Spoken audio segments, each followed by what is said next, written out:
தொல்தமிழர்கள் வாழ்க்கையில் ஐவகை நிலங்களாக பகுத்து உயர்ந்த பண்பாட்டு நெறிகளோடு வாழ்ந்த தமிழர்கள் குறிஞ்சி நிலத்திலே முருகனையும், முல்லை நிலத்திலே மாயோனையும், மருத நிலத்திலே இந்திரனையும், நெய்தல் நிலத்திலே வர்ணனையும், பாலை நிலத்திலே குற்றவையாகிய காளியையும் வழிபட்ட பெருமைக்குரியவர்கள்.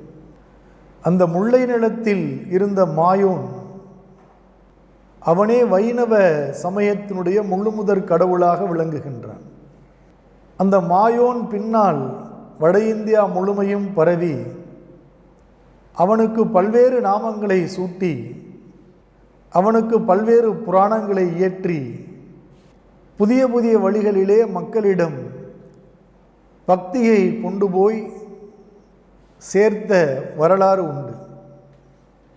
அப்படிப்பட்ட மாயோனைத்தான் கோதை எனப்படுகின்ற ஆண்டாள் நாச்சியார் அவனையே தன் கணவனாக அடைவேன் என்று மன உறுதி உண்டு அவனையே எண்ணி எண்ணி சிந்தித்து பாடி பாடி பரவசம் கொண்டு இறைவனோடு இரண்டர கலந்துவிட்ட பெருமை உடையவராக திகழ்கிறார்.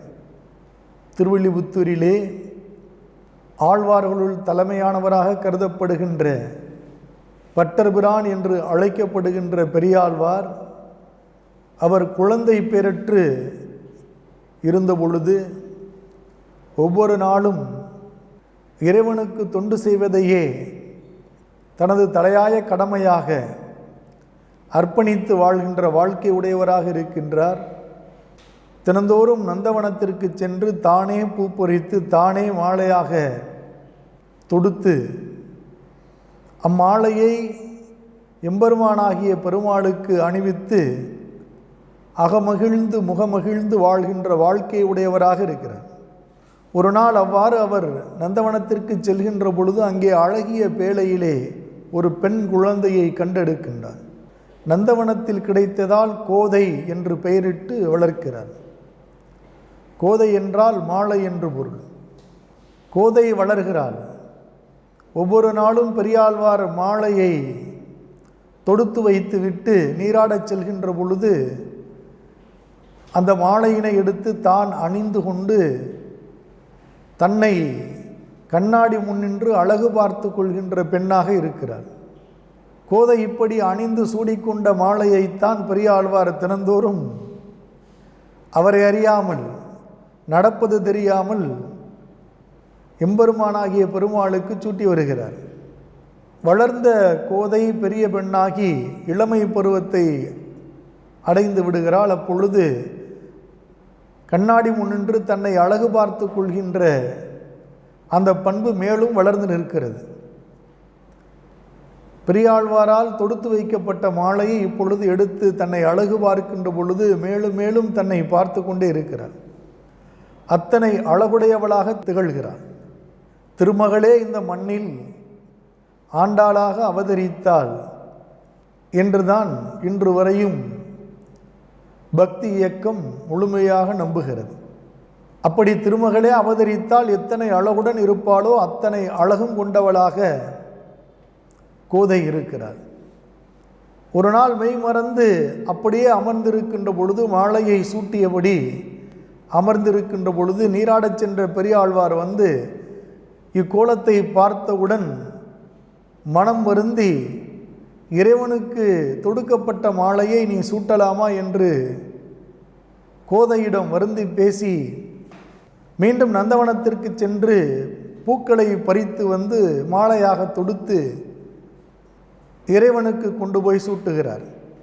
அப்படி சூட்டப்பட்ட மாலை அருந்து அருந்து கீழே விழுகிறது.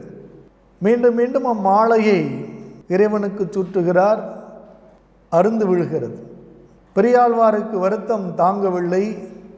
தன்னுடைய குழந்தை இவ்வாறு செய்து விட்டதால் பெருமாள் தன்னை இப்படி சோதிக்கின்றார் என்று நினைத்து வருந்திய பெரியாழ்வார் அதற்காக பெருமாளிடம் மன்னிப்பு கேட்கிறார். பின் வீட்டிற்கு வந்து விடுகிறார். அவரிடம் கனவில் வந்த பெருமாள் நீ அவ்வாறு செய்தது தவறு.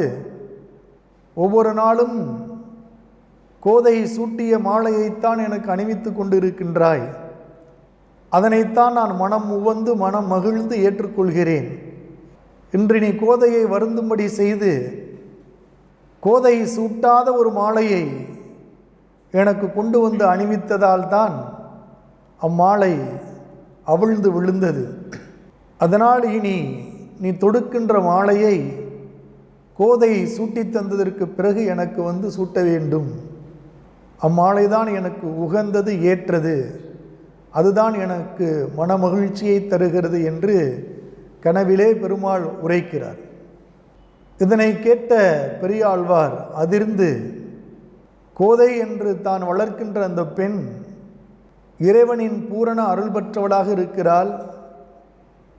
அவள் திருமகளின் வடிவமாக இங்கே அவதரித்திருக்கிறாள். அதனை யாம் புரியாது நடந்துவிட்டோமே என்று கருதி இதனை கோதையிடமும் சொல்லாமல் மறுநாள் கோதையை சூட்டித்தரச் சொல்லி வாங்கிச் செல்கிறார். வருந்திய கோதை இப்பொழுது மகிழ்கிறார். அந்த மாலையை சூட்டுகின்ற பொழுது எம்பெருமான் பெருமாளின் அத்திருவுருவம் மேலும் பொலிவுற்று விளங்குகிறது. திருமண பருவத்தில் இருக்கின்ற கோதைக்கு மனம் செய்து வைக்க வேண்டும், அது ஒரு தந்தையின் கடமை என்று கருதிய பெரியாழ்வார் கோதைக்கு பல்வேறு வரன்களை தேடி கொண்டு வருகிறார். ஒருவரையும் கோதை ஏற்கவில்லை. ஏன் இப்படி எல்லோரையும் மறுக்கின்றாய் என்று பெரியாழ்வார் கேட்கிறார். நான் இவர்களையெல்லாம் மணமகனாக நான் ஏற்றுக்கொள்ள மாட்டேன். நான் எம்பெருமான் நாராயணன் பெருமாளையே மணந்து கொள்வேன். மானிடருக்கென்று பேச்சுப்படியில் வாழகில்லேன். திருமால் எரிஞ்சோலையும் மாயருக்கல்லால் என்று ஆண்டாள் தன்னுடைய முடிவாக பெரியாழ்வாரிடம் கூறிவிடுகிறார். பெரியாழ்வாருக்கு ஒரு புறம் கோதை தெய்வத்தின் திருவருள் பெற்றவள் என்ற எண்ணம் இருந்தாலும் மானிட வடிவத்தில் பிறந்தவர்களை தெய்வம் வந்து எப்படி மணக்க முடியும் என்ற ஒரு கேள்வி அவருக்குள் எழுகிறது. அந்த வருத்தத்தில் ஒவ்வொரு நாளும் துன்புறுகிறார். ஆனால் கோதையாகிய ஆண்டாள் தன்னுடைய மன உறுதியில் சற்றும் தளரவில்லை. ஒரு நாள் இரவில் பெரியாழ்வார் உறங்கிக் கொண்டிருக்கின்ற பொழுது மீண்டும் கனவிலே பெருமாள் தோன்றுகின்றார். நீ உன் மகளாகிய கோதையை அழைத்து கொண்டு திருவரங்கத்திற்கு வந்து சேர வேண்டும். அவ்வாறு வருகின்ற பொழுது நீ சீதனமாக எனக்கு எவற்றையெல்லாம் கொடுக்க வேண்டும் என்று நினைக்கின்றாயோ, கோதைக்கு கொடுக்க வேண்டும் என்று நினைக்கின்றாயோ அவற்றையெல்லாம் எடுத்து கொண்டு வரலாம். நான் கோதையையும் ஏற்றுக்கொள்கின்றேன், உன்னுடைய சீதனங்களையும் ஏற்றுக்கொள்கின்றேன் என்று ஒரு நாளினை குறித்து கூறுகிறார். இதனால் மகிழ்ச்சியுற்ற பெரியாழ்வார் சீதனங்களை எல்லாம் சேர்த்து கொண்டு ஆண்டாளை அழைத்து கொண்டு திருவள்ளிபுத்தூரிலிருந்து பெரியோர்கள் புடைசூழ திருவரங்கத்திற்கே பயணம் மேற்கொள்கிறார். திருவரங்கத்திலே அரங்கனாகிய பெருமாள் அனந்த சயனத்திலே இருக்கின்ற அந்த திருக்கோவிலை சென்று அடைகிறார்கள். திருக்கோவிலின் கருவறைக்குள் ஆண்டாள் செல்கிறார்.